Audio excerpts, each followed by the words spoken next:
નમસ્કાર મિત્રો, આપણો દોસ્ત ભૂપેન્દ્ર પાટીલ અને આજે નવા વિડીયો સાથે ફરીવાર આવી ચૂક્યા છીએ। તો આજે રાજકોટના ભગવતીપરા વિસ્તારમાં આવેલા શિવાજી ચોકની અંદર ગણપતિ મહોત્સવનું જે નજારો છે તે આપને સુધી પહોંચાડવાનો છું। તો આજે છે ત્રીજો દિવસ અને સાથે જ આપને બતાવવાનો છો નવા વિડીયો। તો હાલ રજા આપશો, નમસ્કાર।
નમસ્કાર મિત્રો, આપણો દોસ્ત ભૂપેન્દ્ર પાટીલ અને આજે નવા વિડીયો સાથે આજે આપણે આવી ચૂક્યા છીએ।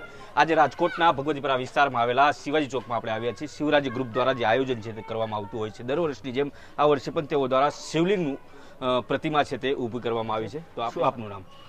જય ગણેશ, મારું નામ નિરંજન પાટીલ। અમે અહીંયા શિવરાજી મિત્ર મંડળ ગ્રુપ દ્વારા આયોજિત ગણેશ મહોત્સવનું આયોજન કરવામાં આવેલું છે।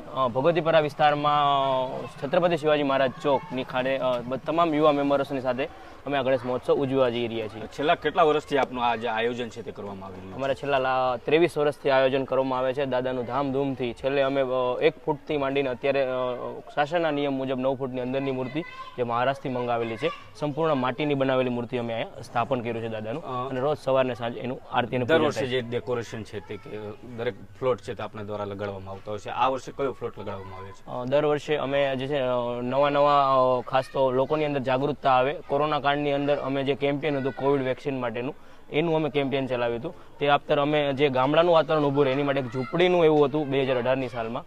તેના બાદ અમે જે આયોજન કરેલું હતું ગાડા ઉપર દાદા લઈ જતા હોય એનું આયોજન કરવામાં આવ્યું હતું। અને ખાસ તો આ વર્ષે અમે જે આપણા પરમ કૃપાળુ મહાદેવ છે એમના જે યશપુત્ર છે ગજાનંદ મહારાજ, એમના માટે શિવલિંગ જે છે અમારે 12 ફૂટની ઉપરની શિવલિંગ બનાવેલી છે, જેનામાં ખાસ મહેનત બધા યુવા કાર્યકર્તાઓની ખૂબ જ ધગસ રાત અને દિવસની મહેનત। 10 દિવસની અંદર શું કાર્યક્રમ રાખવામાં આવે? 10 દિવસની અંદર અમારે શાસ્ત્રોક્ત પદ્ધતિથી સવારને સાંજ ગણેશજીની આરાધના અને પૂજા થાય છે।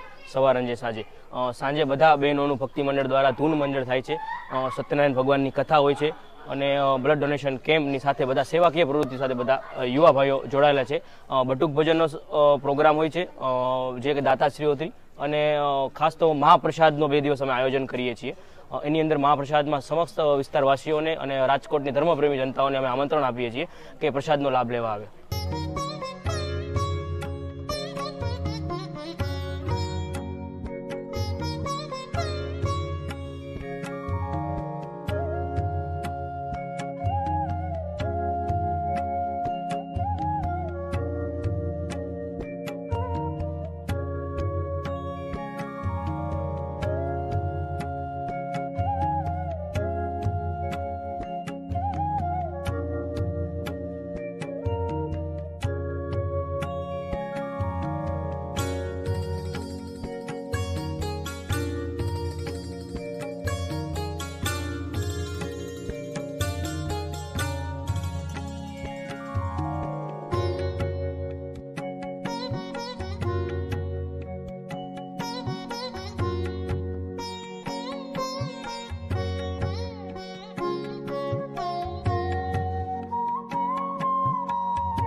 તો મિત્રો આવા જ નવા વિડીયો માટે અમારા ચેનલને સબસ્ક્રાઇબ કરવાનું ભૂલશો નહીં. તો હાલ નમસ્કાર, રજા આપશો.